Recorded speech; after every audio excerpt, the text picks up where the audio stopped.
আজকের এই সমাবেশটি করার আমাদেরকে তৌফিক এনায়েত করেছেন আলহামদুলিল্লাহ। 2 দিন আগেও ঝড়ধারায় বৃষ্টি ঝরেছে। অনেকে আশঙ্কা করেছিলেন কি হবে, মানুষগুলা সেদিন কি শান্তিতে বসে দুটি কথা শোনার সুযোগ পাবে। আল্লাহ রাব্বুল আলামিন আজকের দিনটা অনেকটা এয়ার কন্ডিশন করে দিয়েছেন আলহামদুলিল্লাহ। বৃষ্টি নেই, তীব্র রোদও নেই।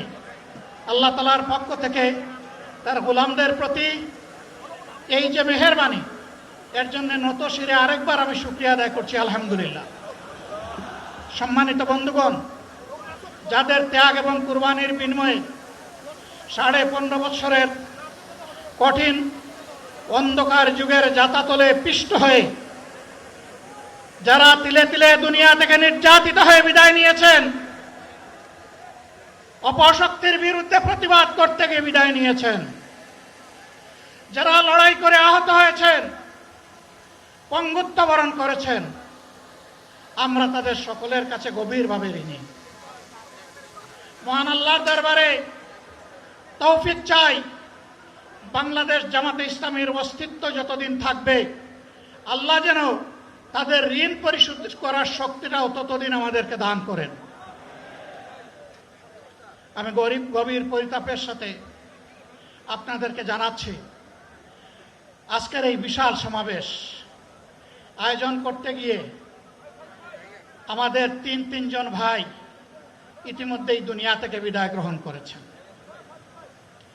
খুলনার দাবকুপ উপজেলার আমির জনাব মৌলানা আবু সাইদ বিদায় নিয়েছেন। পাবনার বয়োজ্যেষ্ঠ একজন মুরব্বী জনাব মুস্তাফিজুর রহমান, তারা এই আয়োজনে আসতেই পারেননি। আসার পথেই আল্লাহ তাআলা তাদেরকে তার কাছে তুলে নিয়েছেন। আরেকজন ভাই এখানে অসুস্থ হয়ে তিনিও ইন্তেকাল করেছেন, শাহ আলম। মহান রবের দরবারে দোয়া করি আল্লাহ তাআলা তাদের উপর রহম করুন, তাদেরকে ক্ষমা করুন, জান্নাতুল ফেরদাউসের নিয়ামত তাদেরকে দান করুন, তাদের আপনজনদেরকে আল্লাহ তাআলা সবরে জামিল আতা করুন। সম্মানিত ভাইয়েরা, আবু সাইদরা যদি বুক পেতে না দাঁড়াতো, এই জাতির মুক্তির জন্য যদি বুকে গুলি লুফে না নিত, হয়তো আজকের এই বাংলাদেশটা আমরা দেখতাম না। ইতিমধ্যে হয়তো আরো অনেক মানুষের জীবন ফ্যাসিবাদীদের হাতে চলে যেত। 24-এ জীবন বাজি রাখা এই যুদ্ধটা যদি না হতো, তাহলে আজকে যারা বিভিন্ন ধরনের কথা এবং দাবি দাওয়া পেশ করছেন, তারা তখন কোথায় থাকতেন?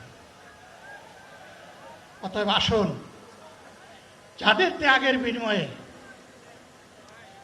আল্লাহ তাআলার এই নিয়ামত পাওয়া, তাদেরকে যেন অবজ্ঞা এবং অবহেলা না করি। শিশু বলে তাদেরকে যেন তুচ্ছ তাচ্ছিল্য না করি। অহংকার বলে অন্য দলকে যেন তুচ্ছ তাচ্ছিল্য না করি।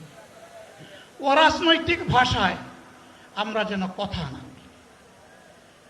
যদি এইগুলো আমরা পরিহার করতে না পারি, তাহলে বুঝতে হবে যারা পারবেন না, ফ্যাসিবাদের রোগ তাদের মধ্যে নতুন করে বাসা বেঁধেছে।